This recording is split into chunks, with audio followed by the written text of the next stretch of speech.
The grouchy ladybug, yes. So you can see the American versus British translation there. And at the very end of that book, it's about a ladybug who picks fights with various animals of different sizes. And at the end of the book, the ladybug picks a fight with this whale. I remember looking at this book when I was like a young age of 4 or 5, can't even remember. And I couldn't get over how big this whale looked in the book. And and this book was exactly the same size as all the other books that I had. So how did this whale look so big? And then I realized at the age of 5 that it was because the ladybug was right beside it and tiny. And it was right then that I discovered a sense of scale. That you can do anything with drawing by making.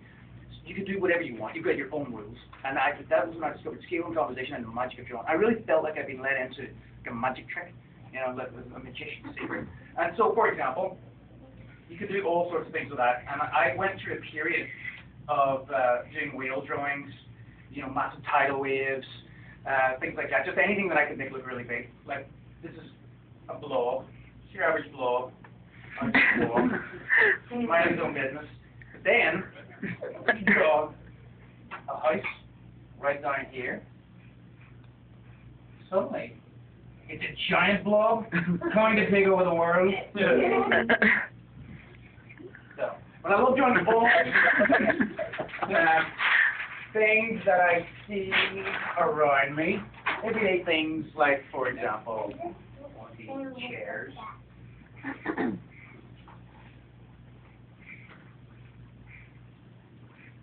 And so things that I just totally make up out of my own head, like this flying elephant.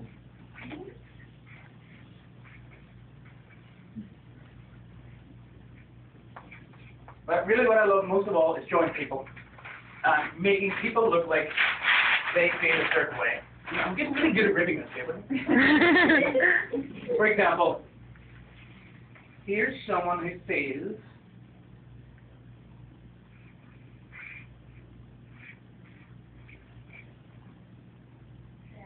sad. And then here's someone who feels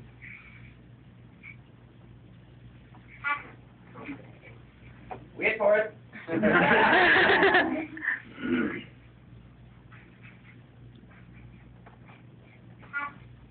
Okay, I'll tell you right away. I'm hoping for a lead, but I'll get it. But most of all, I really, really love drawing the pictures for stories that I make up. I come from Northern Ireland, and my Irish friends over here in the corner, and they can testify that. Coming from Ireland, storytelling is a natural part of our culture and history. In fact, my dad has always said, you never let the truth get in the way of a good story. I love coming up with stories and coming up with the pictures, illustrating them at the same time. That's what we're going to do in a minute. But in the meantime, while we're waiting for some more paper, I'm going to read from my new book, which is called The Heart in the Bottle. And this is something that I've only done once before, because normally I draw pictures like somebody else reads. And so you're going to hear my lovely dulcet tones speak from my book. Okay. This is called The Heart in the Bottle. And this is a big jump away from the usual type of book I make, mostly because there's a girl in the story. So looking at the world through a girl's point of view. So here we go. Right. Once there was a girl, much like any other, whose head was filled with all the curiosities of the world, with thoughts of the stars, with wonder at the sea. She took delight in finding new things. Here's her drawing. Actually, that's how I used to draw. See the little squiggles down there? And this is how I draw mine. Until the day she found an empty chair.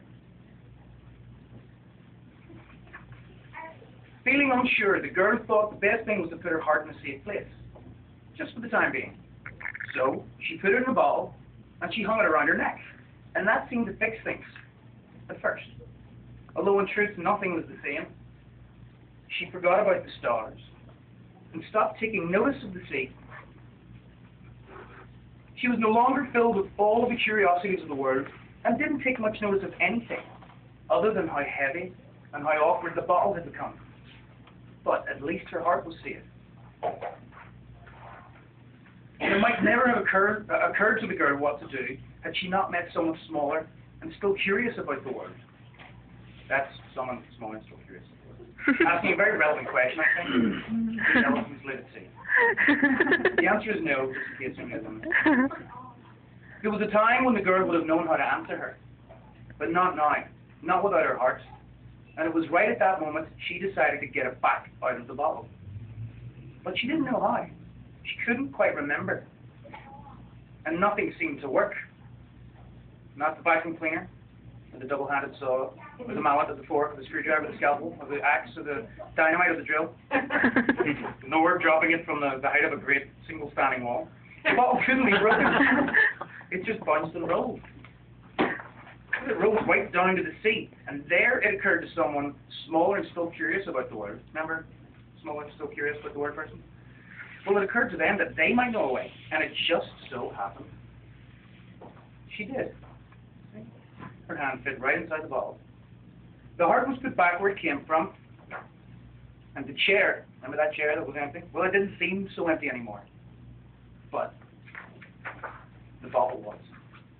The end.